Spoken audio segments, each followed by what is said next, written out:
Live from the 301, live from the pot. I want to welcome my audience to another episode of Curry in the Pot. This is episode number 139. I'm back here again, ladies and gentlemen. I'm back with another episode, another quarantine style mailbag, not even mailbag, another quarantine style episode.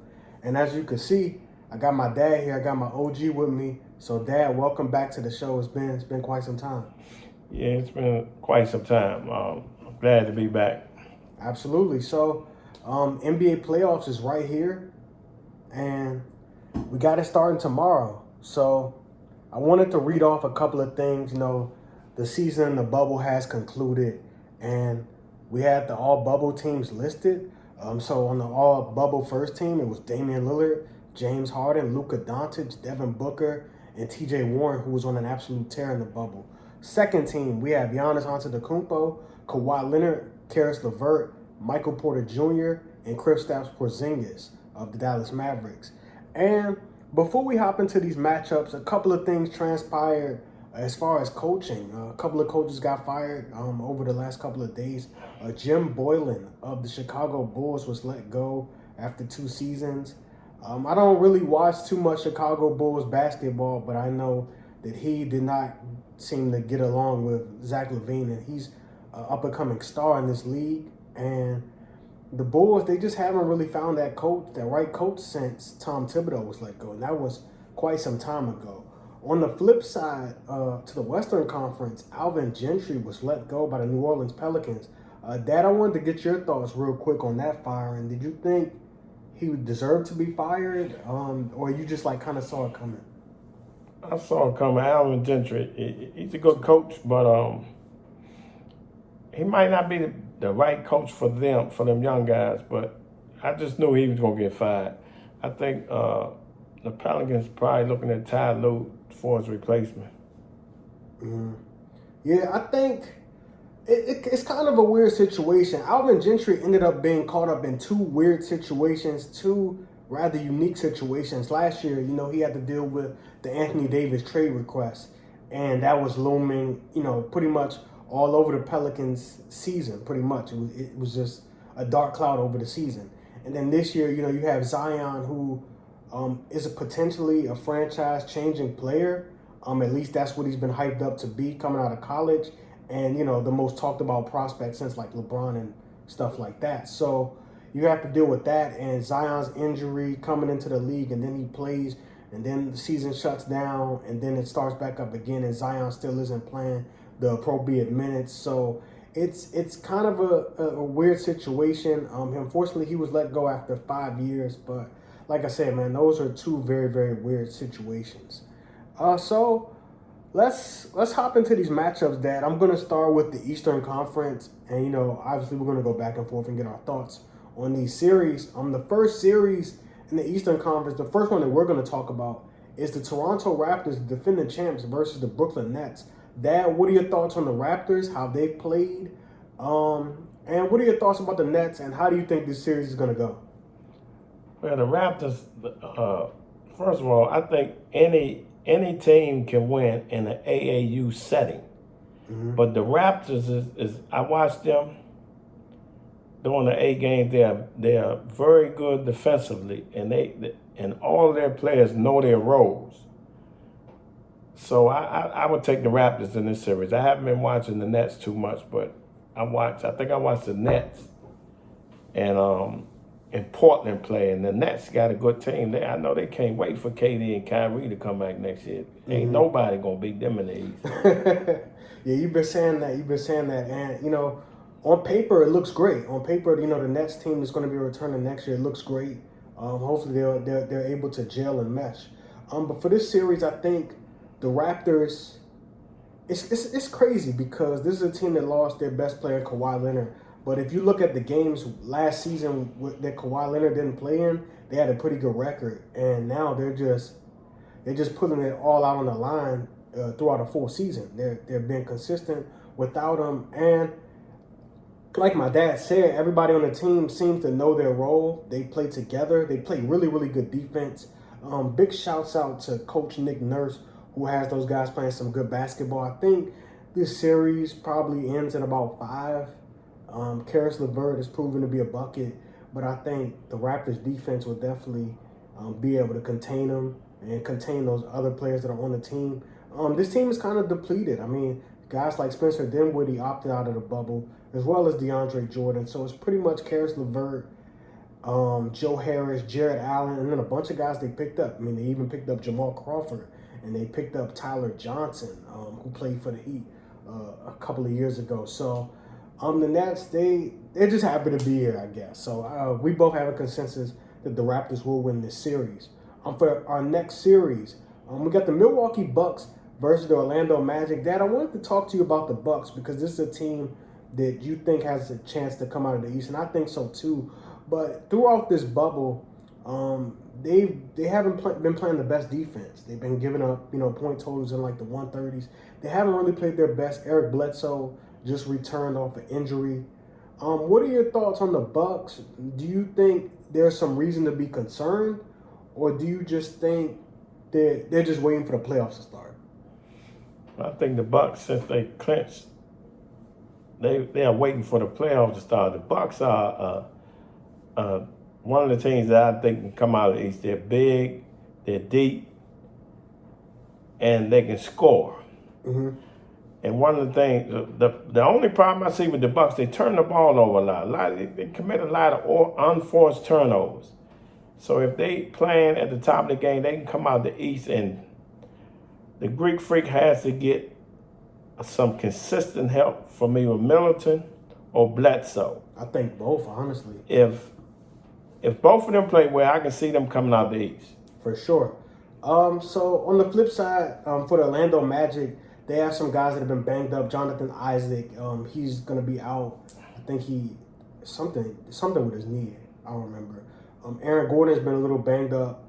They have a nice young team, nice young story. DJ Augustin, Markelle Fultz. They got a bunch of young guys, young talent, but I just don't think they're a match for the Milwaukee Bucks in a 7-game series. I think the Bucks will probably get this one in about 6. Well, no, I'll say 5, honestly. This is a 1. Now, this is a 1-8 matchup. Yeah, I'm going to say the Bucks in 6. I am a little concerned about how they've been playing in the bubble, but, they're a 1 seed, so they probably just couldn't wait to the playoffs. A lot of these guys just trying to get their legs back in those seeding games, so I think they'll be fine. But as my dad alluded to, they need help from Chris Middleton, consistent help, because I remember last year in that Raptors series, he did not play well. He averaged about 14 points. So if he can step up and be the top 10 player that Bleacher Report says he is, or at least for this season, then they'll be just fine. Eric Bledsoe, I don't know about him. Maybe he's just trying to get his legs back as well. But I like their team. I like their team on paper. The Lopez brothers, DiVincenzo, I like him a lot. But we'll see if the Bucks will come out of the East. Next series, a series that probably would have been more interesting, but it's going to be the Celtics and the Sixers. And I say it probably would have been more interesting if point guard and power forward Ben Simmons didn't get hurt. He's out for the remainder of the season, and they're going up against the Celtics team, who I like. And I'm a Lakers fan, and I know a lot of people say you're not supposed to like the Celtics, but they have some nice talent. And I don't mean like I like them like I'm going to be rooting for them. I just like the pieces that they have. Jason Tatum has ascended this year. Jaylen Brown has ascended this year. Kemba Walker, they have him. We know what type of player he is, but we haven't really seen him do it under the pressure of the playoffs. They're the only team that has 3 players that average 20 points per game, and even Gordon Hayward can give you 20 on any given night. And Marcus Smart on a really good day can drop 20. Dad, what do you think about the Celtics? I know you pretty much think the East is wide open, but what are your thoughts on the Boston Celtics? Well, the Celtics are one of the teams that I think can come out of the East, but I'm kind of the Celtics are a perimeter shooting team. If their jump shots are not falling, they can be beat. They defend well, but I think once they come up to the Bucks, you got to have a superstar in the playoffs. And they got all-stars, but they don't have a superstar. But they can come out the East, but I'm leaning towards Milwaukee. Okay, so I think... But I like the Celtics in this series over the Sixers. I don't know how many games each of these series is going to go. But my predictions right now is the Raptors, Bucks, and the Celtics in those series. Okay. Yeah, so I think for this series, it's unfortunate for the Sixers. They probably thought, just like any team in the East, that it's wide open. We got our two best players, Ben Simmons, Joel Embiid. You know, they probably think they could win against anybody. It hasn't materialized, and obviously Ben Simmons is injured. They still do have players like Tobias Harris, Josh Richardson, Shake Milton, as well as Al Horford. But I just don't think, to me, I think the Sixers could probably push this series. It just depends on which Joel Embiid shows up. Because on the flip side for the Celtics, they don't really have no big man, you know? Daniel Tice is the only big man that will be able to probably guard him. So I think it depends on which Joel Embiid that we'll see to push this series, but I still have the Celtics winning this series. Any final thoughts? The Sixers they have a talented team, but they don't. I think it's the coaching. Brett Brown? Yeah, I think it's Brett Brown with them, but they have talent. Like Embiid, like you said, the only way the Sixers win this series is Embiid be dominant. Mm-hmm. He got to be dominant the whole series. But I still like Boston to win this series. Absolutely. And the last series that we have in the Eastern Conference is the 4-5 matchup of the Miami Heat and the Indiana Pacers. I'm going to start with this one. I like the Heat in this series. They're a complete team. They have a star in Jimmy Butler. They have another young all-star in Bam Adebayo. And the Miami Heat is just a very well-run organization. Eric Spoelstra is a good coach. They have been getting contributions from guys like Kendrick Nunn, Goran Dragic, Tyler Hero, a rookie that I like, Duncan Robinson, a really good shooter. They have a nice team. They have a nice veteran team, actually. You know, Jimmy Butler is a vet. Goran Dragic's been in the league for a while. Udonis Haslem is still an OG on the team. They have a nice team. I like the Heat. This is a team that's given the Bucks even some trouble. I think they beat the Bucks 3 times this season. But on the flip side of the Pacers, this is another well-coached team coached by head coach Nate McMillan, and he's gotten these guys to play. He's gotten the best out of this bunch that I think he could probably get. We don't know about the health of Domantas Sabonis. I read earlier that there's still no timetable for him to come back, but T.J. Warren has been an absolute stud in the bucket, in the bubble. He's probably one of those players that benefit from not having to play in front of large crowds, or a crowd at all, rather. And they still have Victor Oladipo, who's coming back off of injury. Malcolm Brogdon is there. Miles Turner, the Holiday brothers. They have some solid pieces. I think if they had Sabonis, they could probably make this series really, really interesting. But in this series, I'm going to take the Miami Heat in 6 games. Dad, what about you? Well, this series can go either way, in my opinion. 4-5 matchup.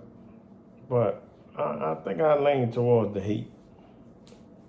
But Indiana had some players that can steal this series. With Victor, T.J. Warren is playing outstanding, and Malcolm Brogdon is a good player. So I'm kind of leaning toward the Heat, but I wouldn't be surprised if the Pacers won this series. Absolutely, absolutely. So moving on to the Western Conference, we have some interesting series. We have a lot of interesting series, rather.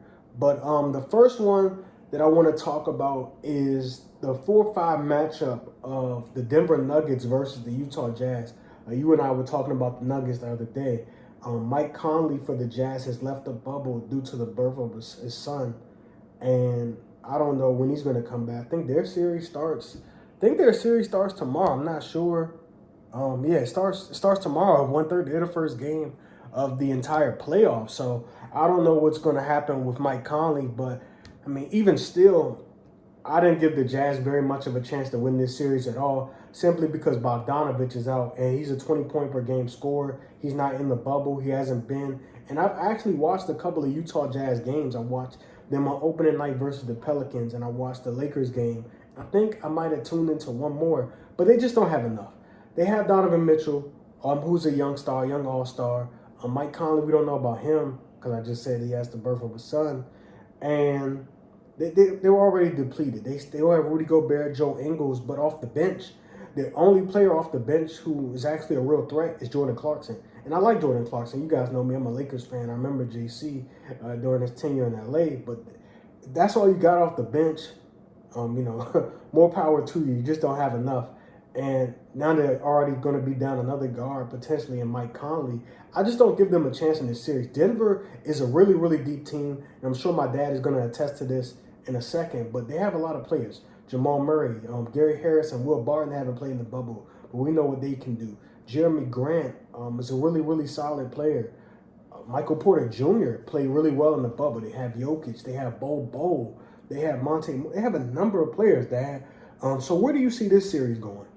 Denver's deep and talented, young, deep, talented team. I can't see Utah winning this series. Denver will win this series. Yeah, I think the Jazz could potentially get swept, especially if Mike Conley does not return. I seriously think so. The next series is this is the 4-5 matchup. The Thunder versus the Rockets. Russell Westbrook, there's rumors that he's going to miss a couple of games. It's been said that he's officially out for game 1. We don't know about the health of Russell Westbrook for game 2. But I think if Russell Westbrook is out past 2 games, that the Oklahoma City Thunder could potentially steal this series. Dad, how you feel about this series? The 4-5 match. This is the series. I think the Thunder is going to upset the Rockets without Westbrook. The Thunder beat them during the regular season. They won the season series, and I think they're going to really miss Westbrook in this series. Mm-hmm. Yeah, I think if he's out any longer than 2 games, it could hurt him. I think James Harden is good enough to at least, if he's out for 2 games, he's good enough to tie the series. I think you would agree with that. So they can split 1-1. But if he's out any longer than that, I don't know. I really don't know. The Thunder have been a great story, probably one of the best stories of this season. We kind of ripped them all off once they traded Westbrook. And we thought maybe Chris Paul might have wanted a trade to be out, but he's been a great leader for them. They also have Shai Gilgeous-Alexander, who came in from the Clippers in that Paul George trade. Gallinari as well has been good for them. Steven Adams, you can't forget about him. And they just play hard. That's what I've seen from them. They just play hard. The team has the DNA of Chris Paul, their leader, their point guard, and they just play off of him. They just have his attitude. On the flip side, you have James Harden, who is a top 5 player in this league, former MVP. We know that. We know what he can do. My dad, he has his thoughts on James Harden, but the small ball offense, will it work? You got Covington and PJ Tucker who are down low. We're just gonna have to see. I really think this series is contingent on the health of Russell Westbrook. So with that being said, I'm gonna go Rockets in 7. I think Chris Paul has something to prove. Okay. He didn't like the way he got ran out of Houston with that trade, but I think he got something to prove. Without Westbrook, I like the Thunder in this series. Okay. We'll see an update on Russell Westbrook's injury in the next few days, obviously, but he's definitely out for game 1.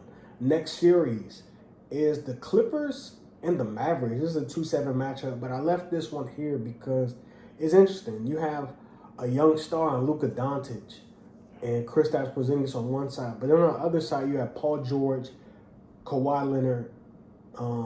Those are their 2 stars, and you have a good defensive point guard in Patrick Beverley. They just have a lot of guys that I think are going to make this series hard on Luka Doncic. You know what I'm saying?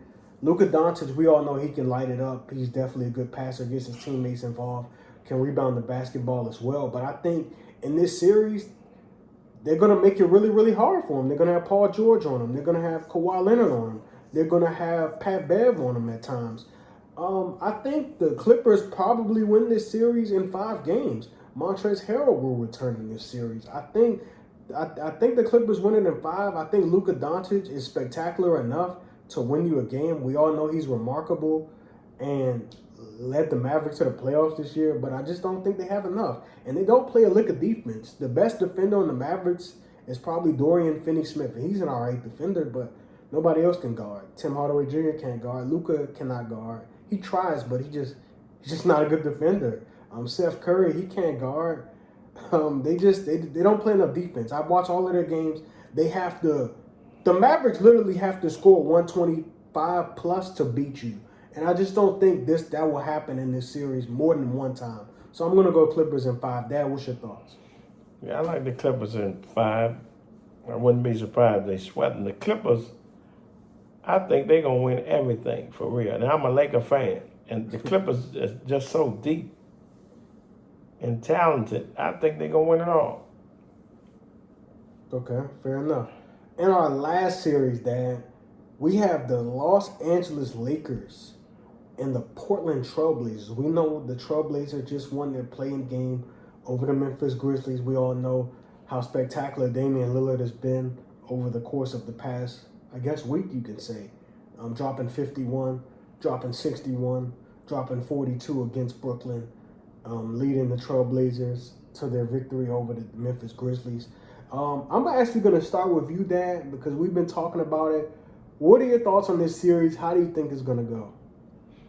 I like the Lakers in the series, but this matchup for the Lakers, I know I wouldn't want to play Portland in the first round because Portland they're a dangerous team right now. But the Lakers will prevail in this series. And I'm a Laker fan, but I think the Lakers, in order for them to win the finals, they have to have another player step up to help AD and LeBron. And Kuzma or somebody else has to be that person. Mm-hmm. That's the only way they're going to win the West. But the Lakers will win this series, I believe. Okay. Yeah, I'm right there with you. Portland isn't your ordinary 8 seed. We know that. They're probably more of a 4 or 5 seed. And they started off bad, and that's what got them in this position that they're in. And I think Damian Lillard's going to get his. But my question is, who's going to stop LeBron James? They don't have Portland does not have a bench. Gary Trent Jr. comes off the bench. Mario Hezonja comes off the bench. But their bench is very, very thin. And the Lakers, they don't have the best bench. But I like their bench over Portland's bench. But my question is, who's going to stop LeBron? Nobody. Carmelo Anthony's probably going to be checking them. They're probably going to double team LeBron. And Anthony Davis, I think he's going to eat in this series too. I know you got Hassan Whiteside and Nurkic, but I think Anthony Davis is good enough. Like, they have the Lakers. People talk about Portland having 2 7-footers. The Lakers have Anthony Davis, Dwight Howard, who can play in his minutes that he gets. JaVale McGee. I don't know about JaVale sometimes, but when he's playing well, he's playing well. But the Lakers, I think it's only a bad matchup because they have Dame and CJ. But I just feel like what Damian Lillard has done over the course of the past week is just unsustainable. Dropping 50 and 60 just to win. He had to score 42 against a Karis LeVert Brooklyn Nets team to win. Like, they literally almost lost. Like, I just don't think it's enough, and I love Damian Lillard, but I just want to see it. His legacy right now is built off of game-winning shots in the first round of the playoffs. We've seen Damian Lillard get swept in the playoffs. We've seen Damian Lillard get swept by the Golden State Warriors when they didn't have KD. So you know what I'm saying? I love Dame. I want to see him shine, but it's not going to happen at the expense of the Los Angeles Lakers. So I'm going to go, I really want to say Lakers in 5 because I really think they can do Portland in 5. But you know what? I'm going to just say Portland. I'm going to just say Lakers in 5. Any final thoughts on that series, Dan? It's just a bad. Portland don't have enough to beat AD and LeBron. Portland is an exciting team, and they don't defend well. I think the Lakers going to clamp down on D because they've been waiting for the playoffs to start. That's why they've been playing bad. You know, LeBron been waiting. This is the return of playoff LeBron. We haven't seen it in 2 years. We haven't seen LeBron in the playoffs since he was on the Cleveland Cavaliers. So I'm excited. Any final thoughts on anything, Dad? Well, I can say this in the AAU style setting, it's two. I think there's 2 teams from each conference that can win it all. I think the Lakers and the Clippers and the Bucks, maybe the Celtics and the Raptors. You can't sleep on the Raptors. Yeah, I think those are the 3 teams. I think the Heat is a sleeper, but I don't know. It's just all about matchups. That's what it's all about. That's what it's going to come down to. So, Dad, thanks so much for your time. It's been quite some time since you came on. It's been at least a year since I've had you on the show. Everybody loves you. From when I talk to my friends and stuff in the audience, they love when you come on. They like to hear your OG perspective, and I hear your perspective on sports just about every day. So I'm glad the audience got to hear it once again. But I'm going to wrap this up. This is episode number 139. Mike Curry and Mike Curry are out. Peace out.